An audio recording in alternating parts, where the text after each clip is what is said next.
Hey everybody, welcome to Forge Narrative, our Monday night webcast. This is the Monday before Adepticon. We are pumped. Got Kenny Boucher and Rob Bear in the house. What up, pimps? Guys. Yo guys, what's going on, man? Y'all ready for that trip to Chicago? Yep. Yeah, but we're going to have to stop by the store because that's all the booze we own behind us right there. Yep. That's barely. I'm not going to get out of the state with that much beer. Yeah, we're not going to get out of eating that. Yeah, that's not a roadie. Yeah. Anyway.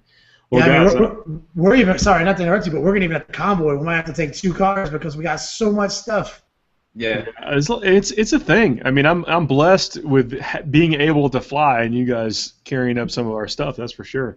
Unfortunately, we're poor people, so we have to try. Oh, well, you know, something to be said about a road trip with your buddies. It's never as long as it could be. It's true. No, a road trip with your buddies through West Virginia. That's actually, I've never had more fun in my entire life. That detour was pretty spectacular, I'll admit. Well, hopefully I'll make a little more direct route this time. But I mean, I'm excited. I mean, this new event location. I feel pretty good about the singles list that I've got. You know, something we've all collaborated on. I feel pretty good about the team list. Something that most of us have collaborated on. Yeah, no, I think that it's fun that we're taking the core of it and gone off in our own directions, but we still maintain the same values, the same fundamentals. Yeah, everything in the playtest has come out pretty good for anything that's been changed, and I'm digging it. So big news in Warhammer Fantasy Battle. It's gone. It's finished. It's done. It's done. Everybody says Gore ruined everything. What a selfish putz. Yeah. I just learned what an apocalypse was, and now I'm starting to understand that fantasy is a thing, and it's gone. Yeah, just kind of caught it on the tail. You guys are breaking up a little bit as far as connection goes. I don't know if everybody can hear you or not. Yeah, I don't know if some of y'all can do about that. But let me give some shout-outs to everybody while y'all trying to figure that out. Chris Morgan, man, what's up? Carl Short, good to see you. Bill Costello, Lou Barrera, Space Lou, Luis. Coach, man, what's going on? Lamont, Chris Gardner, Jay Troop, man. Calling us the Adepticon early winners. You know, you could bet on us. It would be solid money to bet on us. I mean, being as that we've been in contention for winning almost every year and have come away with a win. I mean, I think this is what this one is right here, is best team overall. So pretty pumped about that. So I was reading about Fantasy Battle. Apparently, Archeon End Times, just number 5, wrapped everything up, put a little bow and everything. You know, it's kind of neat that they were willing to do that. You know, very Storm of Chaos-like, all by itself. And now we're going to see something different. And I mean, they set the seed in the very end, like, oh, and now this brings a new beginning. I'm sure you'll be able to use all your models you just bought. So I wouldn't worry about that. And, you know, I can't wait for the guys to comment on this. But look, last week I called that if we were going to see a Chaos revision with just a single god in each book, that we would see a combo book. Now, apparently I was wrong about what that combo was, but nailing it, never all that wrong. Combo book for Chaos coming out soon. Kenny, Rob, you guys back yet? Nope. You guys got no mic. Anyway, we shall press on. Chris Gardner says he got his custom templates. The drug-sniffing dogs went nuts. So like gluten Rob traffics with. That's what's up. Yeah, I got a few to coach. Yep. We're doing, not real busy, just going to be kicking it, trying not to lose too many games of 40K in a row. Bosscar 40K, man, good to see you. Chris Morgan says, Rob, don't forget to bring the Night Titan. Yes, please do not forget to bring the Night Titan. We're going to be in a sad state if that Night Titan does not make it to Chicago. Paul, let me ask you a question. Oh, you're back. Are you or are you not the secret CEO of Games Workshop? Let's just say I got a direct line. I'm tapped in. It's starting to get a little crazy over here, man. You literally have called every single one. I'm starting to think that you're on payroll.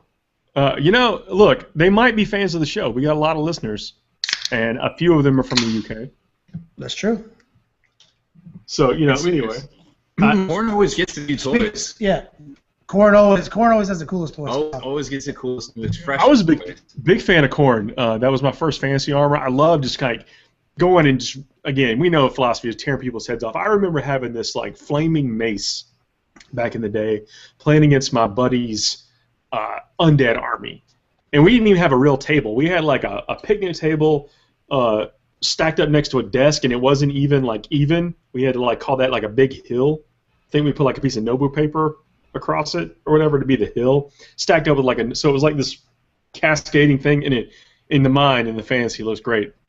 On realism, you know. Games played just bases with nothing on them, just writing the units on them, and in my mind it happened. You know what I mean? Yeah. But going across the field with that flaming mace and a corn lord coming in with like 12 attacks or something like that, and just wrecking just a unit every time he'd swing because all his stuff took double from fire weapons. Oh, it's crazy. That was, you know. Anyway, big corn believer. Joe Ashman, good to see you. Okay, with Feast of Blaze rumors being the Feast of Blaze will not happen this year, how about you guys take over October as the major event for the major event for that month? You know, that could happen. I don't want to say it's not going to happen. I'm just saying it could definitely happen. Man, I mean, not going to wish any ill will on some of our favorite people. We will step up to the challenge we have to hope Chandler continues to put on this event. Yeah, that was, you know, Feast was always such a quality event, and I didn't get to go last year, unfortunately. I had a lot of stuff going on around that time, but, man, I hope it wasn't the last one, because I definitely plan on going back. Feast of Blake, Chandler cares about the hobby, unlike, unrivaled by lots of other people out there, even some tournament organizers, and so every event suffers some setbacks every now and then. I'm sure ours will be included as we press forward with doing some Forged Narrative events. But Chandler's a great guy. The people that run that event are great people. And I'm with Rob. I don't want to see him go. I don't want to see anybody not get to do what they want in this hobby. Yo, Christopher Morgan, I'm about to save you. My tutorial tomorrow is going to be on the Sicaran. So I'll show you a way to not have to choose between heavy bolters or last cannons. Yeah, my answer, honestly, is you should never have to choose between any weapons on a vehicle. Yep. It's like the same thing as, do you build your Stormraider with wings? I mean, Paul, would you build your Stormraider with wings without it for travel purposes? Or? Travel purposes, those wings are on magnets. Oh, magnets. That sounds good. They're like magic. It is like magic, especially for miniatures. And then you got purist people. Like, that's kind of something to talk about, is some people hate building that. Like, I'm not going to build a bolt pistol sergeant and a bolter sergeant, or one sergeant with both weapons. I'm going to build both of them because that's what I want in my army. And that's cool, too. I mean, I guess. Yeah, I mean, the novelty of that wears off over time. It does. It really does. And I was kind of in the same boat. It's like, I wasn't really comfortable with drilling holes for magnets.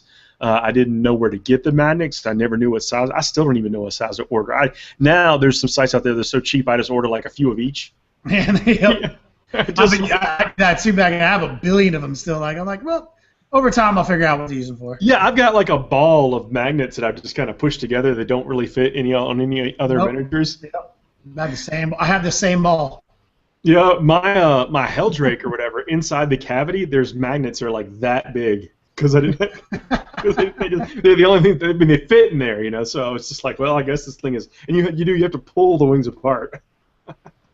Dude, I made when the Vendetta kit first came out, I made the mistake of gluing the wings on, and I didn't even realize that you don't even have to do that. They'll literally slot in. Yeah, sometimes you will learn that some of those don't have to magnetize anything. They just clip right in. I pawned that off on a friend.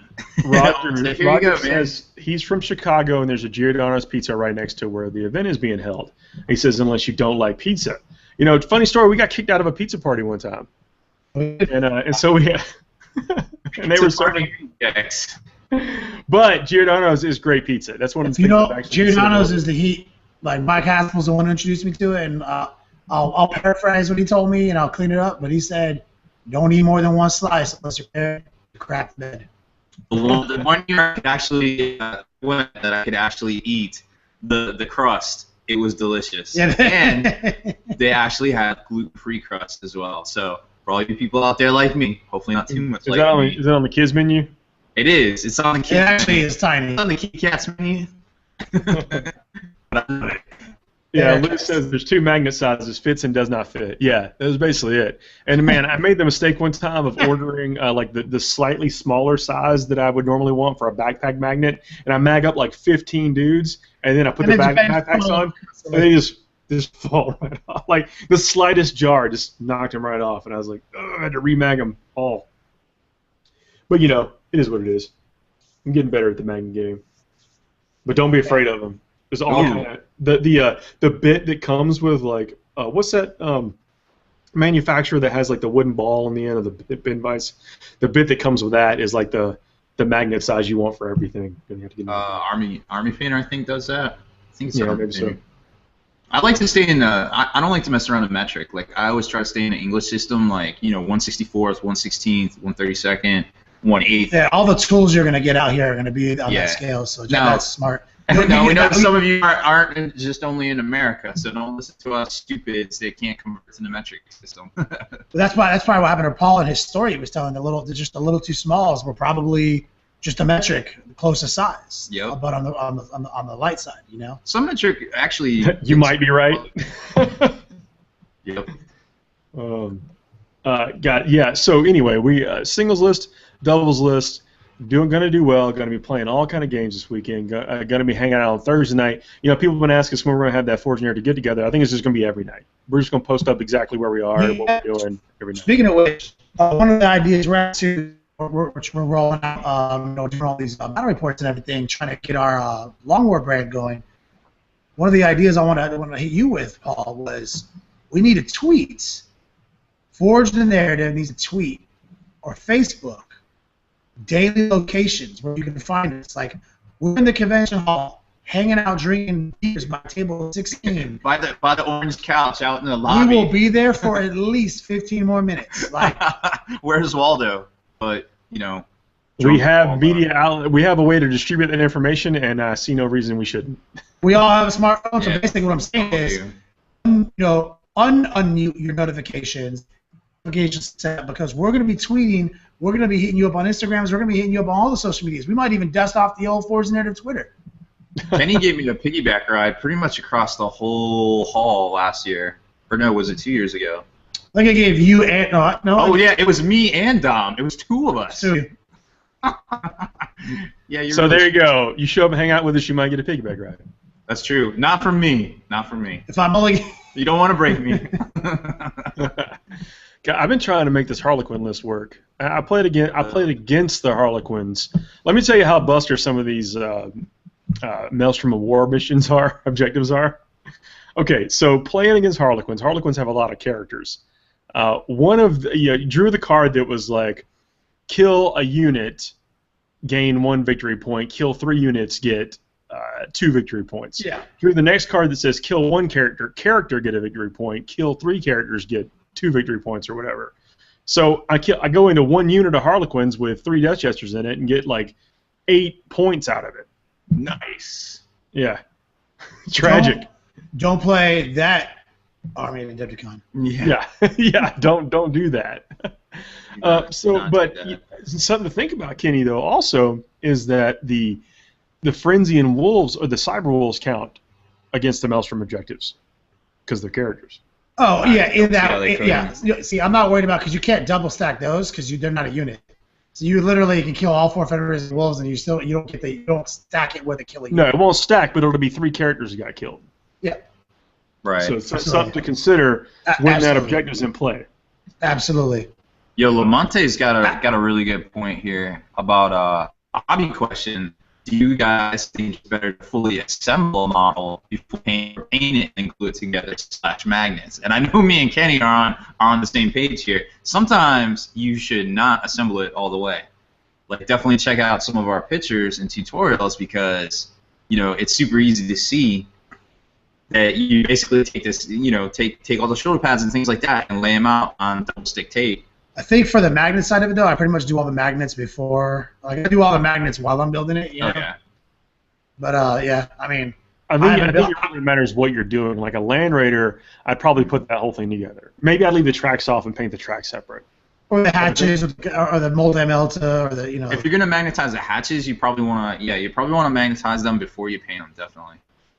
Yeah, I'm just talking about assembly and then painting. Yep. If no magnets were involved. I'm not even going to talk to you about this because I haven't built my own model in 4 years. Yeah, I think that something like a Rhino, I would do the same. Leave the tracks off, paint them separately because you can almost paint them right on the sprue with just a little bit of touch up. And never glue the hatch on your Rhino. And if you need to buy a Rhino, pretty much always buy a Razorback kit. Always buy a Razorback because there's only this one part that doesn't come in a Razorback, and it's just this stupid little like metal disc that goes in one side, the other where the copula doesn't go. You know, where the copula doesn't go. It's like, how many? You must be able to open your bitch drawer and find 1 billion of those right now. So probably, yeah. If I'm and you look at it like, I know we've all been discussing the Landspeeder Storm. Is kind of where one of Rob's tutorials came from. Is that you can put the Landspeeder Storm's top hatch or top part together, even the part that cross pieces between the two top carapace stuff. You can glue all that together and leave it off the model completely and do all this your painting on that, do everything you want to do, and you get full access to the inside. Then it just literally just sits right on with some glue. That is, yes, man. You can even one up it. Like I have a Landspeeder Storm back here. I could probably reach it if I tried, but it's the same thing you just explained. But I even have like metallic spray paint, and I spray like all that just silver before I even start. Yeah, like all the inside. And just hit it with a quick wash and dry brush, and then do all the details. With me, I did the same. I primed the top part gray, hit it with a coat of white, did the bottom in black, and just kind of brought up a few details on the inside. Yeah, just hit those seat pads and all the radar, screens and things like that. So yeah, it's such an easier process. Oh, so easy. Yeah, I played with yours, Paul, at the season though when I did some ringing. Oh yeah. I hope you kind of saw it. Plays 75 points down in your games also. Yeah, it turns out there was stuff in that army I didn't know we had. Well, whatever. It all equals itself out. Yeah. It's kind of funny watching on the videos. Like, where's the stalker? Oops. Whatever. It doesn't matter. Playing the ringer, you can be a little lax like that, and it doesn't matter. Plus, sometimes it's nice to give your opponent a little bit of a handicap.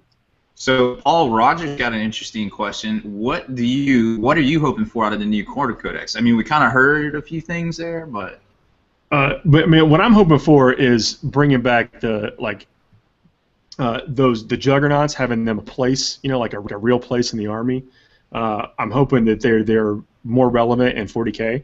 I'm hoping that we see sweet versions for the Bloodthirster, like to give it different really characteristic abilities for each one of the variants you can build out of the kit.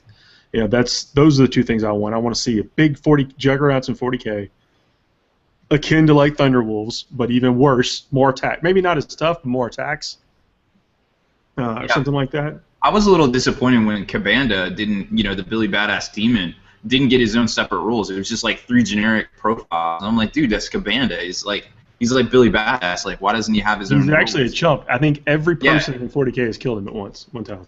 Well, that happens. It actually happened in end times as well. Even like Yarick. I think Yarick's killed him once. I want to say that Only in His Penis has killed him once. Only His Penis.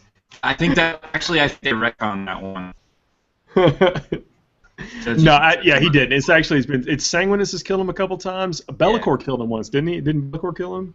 Don't know about the Be'lakor, but I know Sanguinus for sure. But after he broke his legs, next time they met, he took care of it.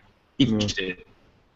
It's kind of funny that he's one of the benchmarks. Like, can you beat this guy? That's what level of bad mamma jammy you are. He's essentially Wolverine. Yeah, kind of like that. Yep. Except nowhere near as cool. Because Logan smokes a cigar. Yeah, obviously. I'd like to see some sort of crazy, Soul Grinder, maybe Walker, Defiler kind of thing, because nobody really takes those, Like, how dope would that be to see some more, crazy Walker? I want to see, here's what I want. We have a greater Brass Scorpion. What happened to the lesser Brass Scorpion? Right? There was it always named the Greater Brass Scorpion? No, there was one in the old OG Apocalypse used to have a lesser Brass Scorpion. So and it was that conversion with the buzzsaws that it just. Oh yeah, you're right. Made them together. So what if we got some new dope plastic kit that was essentially like. Oh wow. Defiler sized. I don't think we're going to see any new plastic kits.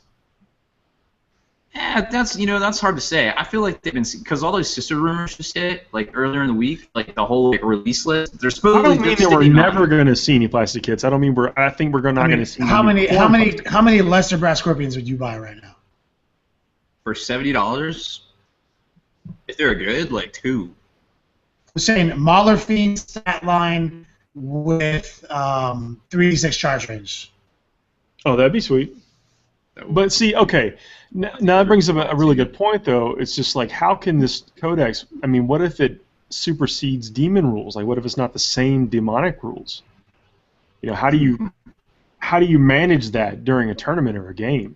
Well, because in the new Siege of Brax book for Imperial Armor, which basically took the 3 Siege of Brax books previous and put them into one collected book, they say there's a couple entries for some of the demons, and they're like, this entry, even though it has the same name, is different from the entry of this same name demon in this other book, and these are 2 separate units.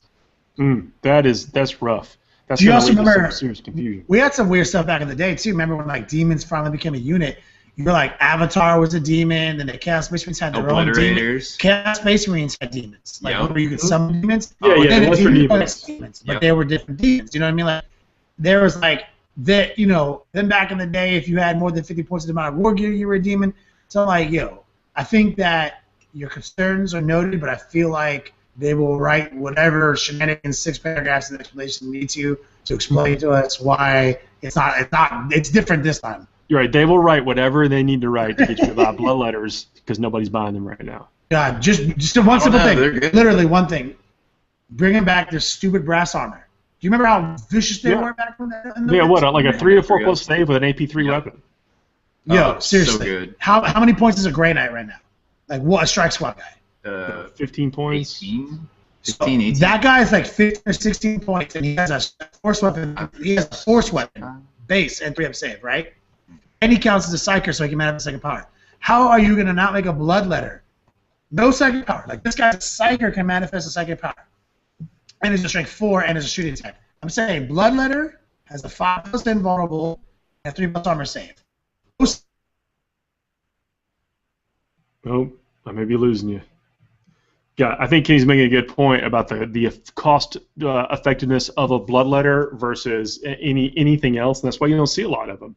I don't think that they necessarily have to be on par with some other troops, but I'd like for them to at least be on par with the other troops in their codex. But it's really hard to say like what they could do to make them better. I do think they could give them a little bit better armor, but I don't think we're going to see that because there's no armor on the miniature. I think if anything, we might see a points reduction in a better weapon, or maybe better avatars, or better powers, or something they get akin to like maybe the Zinch, rule where they get more power dice, more the number of units. Maybe they get more attacks based on the number of the figures. I don't know. I'm simply speculating at this point. Thanks for the shout out of the Flag and Molly T-shirt. Tomorrow is I'm actually off on Wednesday because I'm flying to Chicago on Wednesday, so I'm going to be slightly irresponsible on Tuesday night as well after I get everything packed. Pack it up for a tournament, especially when you're going to be gone for this many days and this far away from your place where you can't just run back to, is much different than packing up for a normal RTT. So, oh man, Incognito Costume and Props coming in, man. Yes, we will be there at Adepticon. Chris Morgan bringing up the fact that, Sanguine has kicked Cabanda's behindy all over the place with broken legs and without. Sean Bailey, I hadn't seen you, man. What's up? Lauren, I'm not sure I gave you a shout out earlier. Ricky, no worries. Better late than never. You can also catch us on the replay on YouTube if this is not a convenient time for you, but I'm glad you made it in live. Guys, I am super stoked about getting up there and mixing it up. You never have an easy run at Adepticon. You always play some of the best players in the country. And I normally have at least the fortune of being able to at least get in contention every year. And I'm hoping to stay that way this time, if just kind of pray for average dice. But, it is what it is. You're also there with your buddies hanging out, having a good time, and that counts for something. Like it's just me right now. They're still trying to sort that stuff out. Normally takes a few minutes to get in and out. Yes, sober packing. Going to try to at least try that. I got a system down now. Of course, taking my army and a carry-on, I was able to fit everything I needed for the team tournament and the singles tournament in a carry-on in one of the Battle Foam 420s. It's taller than you think. And I've just kind of picked up enough foam over the course of the years to where I've got enough to kind of do what I wanted to do. So there's not really a necessarily cut out place for anything, but I'm able to kind of stack some figures with a little foam and some paper towels and stuff on top of each other to get there. And I basically never had a problem. It's things like that have always worked, even when I'm using a sable case or whatever. If it fits in the plane, and just be somewhat careful with it as you're getting it from place to place, and then you're set to go. So Gabriel's asking, what's FTN's thoughts on monstrous creature style MSU list? Yeah, I love them. I think there's something cool about moving around big models, especially when you got some big, nice converted demons or big, interesting looking Tyranids and that kind of stuff. Yeah, play with whatever feels best to you, but that stuff looks good on the table. And now, with the way the rules work, with almost any of those big monstrous creature list outside of like Tau, you can summon more units onto the table. So I mean, like play with what you can. I mean, this is or what you feel like doing, but I like those lists because sometimes it puts you in positions to where your enemy just doesn't have enough to handle them. You're able to position. If you're able to just get a little bit of luck on your side, then you can really, I don't know, kind of swamp your opponent in all these wounds and this toughness and armor save to where they just can't put up a good defense, or you kill the stuff that can hurt you really quick. Basically, it's kind of like my land reader theory, is that the longer these big things are on the table, the more valuable they actually are, because theoretically you're taking out things that could damage them along the way. So I like it. J Troop's asking, so when building Death Stars with pure Blood Angels, I find myself wanting to equip the Sanguinary Priest with Lightning Claw so he isn't useless in combat. What are your thoughts on equipping him? It's hard for me to discount the effectiveness of rerolling wounds on a guy that can get Furious Charge. That's actually not bad. But I'm a big fan of that AP2 weapon, because I think you'll get more mileage out of the AP2 weapon than you will out of that Lightning Claw in some of these games. So you can roll in there and really take a couple of extra wounds, make people make a couple extra invulnerable saves. Where that Lightning Claw, you may find yourself bouncing off some 3+ invulnerable saves that are 3+, 2+ armor saves that you would not otherwise be doing with the blade. And the blade, while it doesn't get to reroll, you typically are going to be a pretty high strength, so that might equal itself out to where you might not need the rerolls and you get that extra armor punch. But it's not a bad. Lightning Claw is not bad either. I could see it being a coin flip at that point. So just play whatever kind of is in your normal meta, your meta. The 720 is too big for carry-ons. That was one of my biggest beefs with Battle Foam, is that when they came out with the 720, that they told me flat out that if it would fit on any plane, no matter what, I could take it carry-on anywhere, and I could not. I fly Delta, I'm in a Delta hub, and I cannot. The 420 is the only thing that from Battle Foam, well, I'm sure there's some other things now, but at the time that was available, and they put that out in response to the 720 not being able to be put on. So now I got the 720 I never use. It just sits on my shelf because I can't fit it anywhere. So not really happy about that, but I do dig my 420 or 460, whatever, something. The one 432. I just had to look at it. That's what it's called, the 432. So yeah, I think that in maybe some airlines out west, there may be one that the 720 fits on, but I don't think it does. What's up, guys? Hey, we're back. It's great to be here. Chris Morgan's asking, what do you think would be the best companion for the Sakaran? Infantry cover or more armor threats? If you don't have any other armor in your army, they're definitely going to want some more pieces of armor. Because if you only have one piece, they'll definitely pick on you for that. They will, but you can also keep that Sakaran in reserve. So are we talking two Sakarans, or are we talking one here? Just one Sakaran is. So what's the better companion for one Sakaran? It's the second Sakaran. Yeah, definitely. I think so. If you want to go infantry based though, I would definitely never start the Sakaran on the board because it will just get killed by some lucky random shot, and you don't want that happening. Yeah, it's true. Every time, literally every time. Yeah, it's just like, you know what? I got this missile launcher. I don't want to kill one guardsman with it. Let me just fire it off of that thing. Oh, look, I blew it up. Hey, I'm so great at 40K. Yeah, they're going to call me Paul Murphy soon. That's right. I remember the first year I ever went to the team tournament. I'm getting beat actually by this kind of mishmash team of cool guys, cool kids. You could tell it's like maybe their first time. You know, they were dressed like pirates. This kind of like a weird kind of mismatch of teams of the armies together, and we're getting kind of beat. We get down to this one is kill points, and they got this predator, this chaos predator, this dead guy all on the other side of the table. I had one last cannon left. I'm like, if I make this shot, we're going to win the game. If I miss a shot, we might as well just pack it up right now. Then just rain sixes. I've never felt better at 40K. That moment right there. That's always a good feeling when you or when you take out that crazy Eldar. What was that Eldar tank? The one that you could never kill. Oh, the Falcon. Oh, the Falcon. Yes, I forgot what it was because I wanted to see Wave Surface so bad. Yeah, that was back when the Falcon. Yeah, never tell me the odds. Man. Yeah, it's so funny that the Wave Serpent is like a thing now. It's like the Falcon. I literally forgot the Falcon's name. That's how bad it is. It's been that long, man. Do you remember back in the day when, in close combat, you needed a 6-inch vehicle to move up 6 inches? Yep.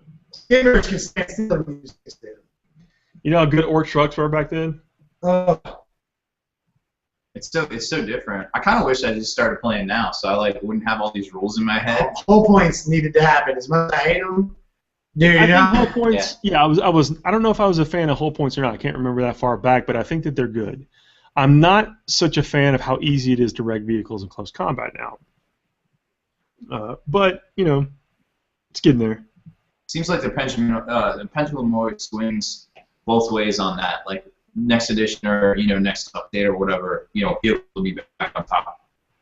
Yeah, it's tough to. Well, yeah, I think there's always going to be this kind of like ebb and flow of vehicles, and I'm not sure that we'll see another edition anytime soon. But I do think that we will see vehicles with weirder rules. Like a Forge World is putting armored ceramite on everything. Some vehicles are not armor 10 on the back. We've got some vehicles that ignore things on a 4+. That kind of stuff. We'll see more stuff like that. I think anyway. Any ideas on what type of tau list I should be researching for the LVO format? I'm having a weird time finding something that will work. I'm still painting the Blood Angels. They aren't ready yet. You guys familiar with that format? It's somewhat restrictive, but not completely restrictive. I heard some things. A lot of those things were tau. You know how he feels about tau. Tau. Look. Was the question, should I bring tau or should I bring Space Wolves? What are some good things for tau? I'm saying just get the fire base and then sprinkle in whatever else you want. I'm thinking 6 piranhas, 2 devilfish, 1 of each other thing in the Codex, and no riptides. 3 mantas. Yep. Is the manta the big one? I don't know. The manta is the billion-point one. So, it's as big as a coffee table. That is a flyer. It can be hit on 6s for some. Drago with purifiers and a sanguinary priest in a pod. What do you guys think about that? Perfectly allowable. Yeah, what's wrong with that? Yeah, what if it's a strike force? You get the pod in. You said Drago with purifiers and a sanguinary priest in a pod? Yeah. Why not? Well, I mean, 5. Yeah, 5 purifiers. I mean, yeah, I guess. I'm not sure that I would put Drago in that unit because I think that his abilities are best suited to be a tank in a more Death Starry type unit, or maybe if your plan is to break him off and have him go wreak havoc by himself somewhere else while the purifiers are getting some work done. Well, I mean, just go with Drago, Centaurians, and the priest, and get him Infinity that he comes with. That's pretty much the bee's knees. Gate's pretty good to auto come with. Yeah, he's got some strong powers. That's kind of one of the neatest things about the Grey Knight Codex now that we take a look and just really examine it, is that some of the characters come with the exact powers that you want. Oh, yeah. Speaking of which, they just updated that one character in Brax. This is our new right here, Inquisitor Rex. Yep. He's pretty good. He comes with Sanctuary. Comes with Sanctuary. He's 10 points cheaper than Stern, and he's an Inquisitor, so you don't have to take any troops. Does he follow the Inquisition Force Org slides? Says it's an HQ choice for Codex Inquisition. Well, that would be a yes. Yep. So what is that? You could take like 3 of them or something? Is that their deal? Like, how many can you I think you can just take 2 HQs, but you can take a bunch of elites. And who's the elites in that Codex, and who's the HQs? Nope, I have it right here. Yeah, it's, the elites are all the henchmen and squads and that kind of stuff. And the HQs, I think, are all the actual Inquisitors themselves. Sorry, I keep knocking my camera. Yeah, no doubt. Yeah, Rob was just looking it up because I thought they had something even better than that. But well, some of the Inquisitors used to be elites, but I don't think that they are anymore. Yeah, I could be wrong. Is that what it was? Yeah. So yeah, 1 HQ, 1 optional HQ, 3 optional elites. Yeah. While you're looking that up, Coach has a good point. He's like in some of the groups he's in, people have been complaining that too much new stuff is coming out. And he remembers a time when people used to complain about not enough stuff coming out. I remember everybody on the podcast said I had to start playing Magic again because there wasn't enough cool stuff coming out. That's exactly right, and I did. I didn't necessarily complain about it. I just shifted my hobby time. But now all this stuff is out. I ain't playing Magic either. Not that there's anything wrong with Magic. I still enjoy the game. I just don't, again, I'm glad that the hobby that I prefer to be spending my time on is capturing my time. Dimensional card game. I'll tell you what, there is no other hobby like tabletop wargaming and such, and our hobby in particular. And you know what? I'm really stoked for whatever happens with fantasy. I don't care if it's square bases. I mean, I feel bad if people got to do extra hobby work, but man, there's something cool coming. I feel it. I just feel it. I mean, you got the inside track, so. Yeah, I think we'll see a more skirmish. Okay, just think about it, and we've talked about it. You build and paint stuff in fantasy right now that you never get that visceral feeling of being able to pew-pew with it or feel like you're going to do anything. You know you're building models simply to remove them and put them back in the box. Oh, I hate that. I hate that so much. Oh, yeah, when you got like 30 dudes in the block. Okay, so for Codex Inquisition, I got that. Yeah, hit me. All right, so all of the flavors of the Inquisitors are HQs. Kazmarov and Koteas are HQs. And then for elites, you got the, the henchman squads. So all the henchmen's, and that looks to be it. So you can take this guy in Kodia still. Yep, sure can. Or my new thing is I want to take him. I'm going to bring Psychostroke grenades back, actually. I want to take him. Dude with Radish Psychostroke. I want to put them in, like, I'm actually thinking of ways to showcase the Bethering army. Right? So I want to take Lyle, 20 Terminators, a dedicated Spark Raider, and I'll put a Lyle on that Raider with the true choice. I want to take Inquisition. I want to take this new guy who's auto gets Sanctuary. I want to take dude with Psychostroke and Radish and make him a level 1 Psyker. And I want to make Silio allies. His model comes with a retinue. Are you forced to purchase any kind of additional stuff for him? I think he has special rules. That's a really good point, actually. Rob, you got that. He said that Rax has retinue. No, not the Rax quote. I'll go grab it. No, I said he has a retinue. He has a figures that come with his figure. Now, I don't know if that you have to purchase them with him or not. Oh, we might have lost him again. We may never know the answer to that question. That is a really cool figure, and I can't remember if he had to purchase additional things or not. Yeah, Exodites and Lizardmen. Supposedly, Lou, that the Lizardmen and the Skaven left planet. They didn't get consumed in the ball of undoing or whatever it was. I love big apocalyptic stories, though. So I'm kind of anxious to hear the spoilers and what people's impressions of that kind of stuff is. Chris Morgan says Dread Knights are awesome on the table. I love Dread Knights, especially with the point reduction for their effectiveness. I think it's great. It's like Chris Gardner says he took out Kron Air with a 5-man Purifier unit last Thursday. Cleansing Flame. Cleansing Flame is no joke. Cleansing Flame is, you know, we kind of wrote it off maybe when we first read about it, because it you know, it just never really did what you wanted it to do. But when you can make it like rending and all this other kind of stuff, I mean, it's the real deal. And point for point in that Codex, the purifiers are able to get lots of psychic dice. So you can actually make all your dreams come true by rolling the lots and lots of dice. Real neat to see about that. Roger says Games Workshop has made some interesting moves. Do you think they're headed in the right direction? I think they're in the right direction for putting out content. I think they're moving in the right direction for limiting their, on a business side, limiting their exposure to people coming in and scooping their talent. And that kind of leads me to a point. On the Forge Narrative Facebook today, I posted that, do you think that we'll see Mimes and the Great Harlequin and the High Avatar come out as eventual HQs for the Harlequins? And somebody came in and said, no, they won't, because they're not mentioned in the fluff. And my counter to that is that it's not smart for Games Workshop to mention that kind of stuff or give any kind of indication that there will be a model or rules for that at any point in time, because as soon as they do that, somebody's able to come in and overtake them with being a little bit more agile than they are. Now, they're proven they can get some stuff turned around quickly, especially just like they're using some of the technology, you know.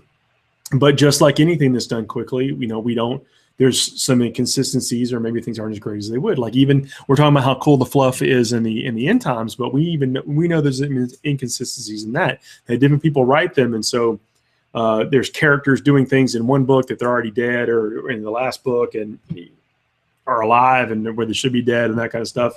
So, but the actual answer to your question is, I do think that the company is moving their products in the right direction. I don't know if they themselves are moving in that right direction yet, because of their stance of how they do things. Like, you know, I don't think they like us very much. I don't think they like retailers that sell their product to people that promote their game in a way that it's not their specific vision of it. And so I don't know. I think 50-50. And I hate to be wishy-washy. I hope I've explained why I feel the way I do. I want to talk about X-Wing real quick, though, for a second. I just got the playmat, talking about playing other games and getting your hobby time split up. I got the 3 foot playmat with the Death Star on it, and it was kind of neat to see that Disney logo on the back of it. You know, it's just everything's coming together. You know, pretty soon we're going to have mega companies battling out for the intellectual property that we all know and love. Ricky's asking, is it considered uncouth to ally in some Space Marines to my Dark Angels, but paint them as Dark Angels? I'm torn between accuracy and my misguided love for the boys in green. Look, there are some people out there that will say yes, but you're never going to please everyone. So I would suggest painting them the way that you want to paint them, and the way you like looking at them, and that you like spending your time on them. I would also then suggest, as a caveat to that, making them slightly different. Give them a different squad marking on the shoulder pad. Give them a different helmet color. Do something that makes them stand out, even if it's just a little bit, so you can point to it on the table. Because that's really what the big thing for me is. Can I look at your army and can I tell what's what? And so if I'm trying to eliminate a certain character or a certain faction or a certain slot or whatever, then I know exactly what I'm looking at. So paint them however you want. Do whatever you want to do. They're your models. Don't let anybody tell you can't play with the toys and do what you want, especially when it's your time and your money into it. But I think just tournament-wise and like etiquette-wise, make them look distinctive enough, like you would maybe an elite choice versus a troop choice or whatever. That's how I would go about it. Oh man, Carl, you got the Manta. That thing, I can't wait to see that thing. That's got to be an interesting build. I have heard of the Pelican cases, Roger, and people swear by them. I don't own them, but I definitely heard how effective that they are. So, and I think everyone that has them has been pleased with it. I just have a bunch of bags. And Carl says he gate checks a 720. That's something too. I don't like to be too far away from my army when I'm traveling. I sometimes carry my mic in there too, if I've got room. And I just never like to be too far away from all that stuff. Andrew, man, have you seen it's Paddy's Day from Ireland, the perfect day to be slightly less responsible? Well, I'm going to take you up on that. be slightly responsible for tomorrow. I wish I was down in Savannah, Georgia right now. They partied up pretty good down there, and I would like to be down there, but this year just can't do it. Chris Morgan says he's going to be helping Rob out with some tutorials and stuff for his blog. I'm sure he will not say no to that. He loves all the content he can get. Bill, New Mexico. Is active gaming going out there in New Mexico. I don't know. I wish I was getting into spring. Is spring already heating up where it's like 1 billion degrees out there? We had our first almost like shorts weather really today. Sun stayed out, stayed pleasant the whole day here in Atlanta. Pretty good. Despite Joe Ash is saying, despite rumors originally suggesting Dark Angels were getting a new codex, it appears they've been left out again. That said, with the current Dark Angel codex, what do you guys think would be? Oh, I lost it. Would be the best recourse for competitive armies? Dark Angels don't benefit from rules. As soon as they get an advantage, it becomes like everyone else gets it within a couple of months, and it's not good for Dark Angel players, unfortunately. I wouldn't say they've been left out though. We don't know what's coming. There's still, I wouldn't rule out a starter set, especially if they're trying to bridge. Like, let's just say they do 4 chaos releases. Then we've been getting these campaign settings. It's still within the realm of reasonability that we'll see a campaign setting with Chaos and Dark Angels. It just might not be Khorne. Maybe we'll see Dark Angels versus an Undivided or a Black Legion or something like that. Or maybe they'll bring in a full-on Cypher Fallen versus the Dark Angels with a bunch of possess. I don't know. Who knows? I would not say that they're getting left out yet. I think it's way too soon to make that kind of prediction. A new feline race for 40K. I don't think we're going to see that, but you never know. We might see it in Fantasy Battle. There are other miniature game companies out there that have that kind of stuff, and Games Workshop sometimes borrows content from people. That we know that to be true, but they do a good job with it. No shame in it. I like the way they've done it. Sean Bailey saying, I want to say we now have multiple ITC events in the province of Alberta, meaning it's going to be easier for First Connect to participate in the larger scene. That's really cool that those guys have that ITC thing going down in their area. In the Southeast, I don't want to. We're more than likely going to have something similar as well that incorporates a lot of the southeastern states here in America. But if anyone wanted to get something going up in the Great White North, we're all about inclusions. But anywhere worldwide, we're all getting that stuff out. Is playing 40K in a style that you like. That's what it's all about. Kind of going back what I was saying to Ricky is like, it's your time. It's your hobby, and while you do have to kind of stick to certain conventions and etiquette in your area, it is still how you are spending your hours away from your family, to forget about maybe what happened at work or whatever, that kind of stuff. Jay Troop saying, yeah, Savannah has the best stateside St. Patty's Day festivities in your opinion. They do it up nice. I don't know if they still dye. I don't think they dye the River Green anymore. Maybe they do. I was just down there kind of mid last year. I love it down there. Cannot wait to go back. Family and I had a great time. We're going to be going back as soon as possible. Necron new Necron decks. Warriors are immortal, and how much of each should I run? I think if you're going with if you want to still go with like the kind of the Kron Air type stuff, I think I'd go with the Immortals because you can spend less overall to get the plane. If you want a bunch of boots on the ground, I think that your best bet is to go with Warriors. Take the larger squads, do some shenanigans with them. It's kind of up to you. But if you're going to be flying around a bunch of night size still, the Immortals are the way to go. But, with more things, with more tournaments going with objectives that are progressive or that kind of stuff, it's hard to say. I think I'd probably still go with the Kron Air 2 myself. But if you want to participate in the ground game, Warriors are your best bet, and I would have I'd have at least 2 big fat blocks of them to get to basically be slightly intimidating to your opponent with all this other fancy shenanigans you're going to be running from the Necron decks. That's probably how I'd do it.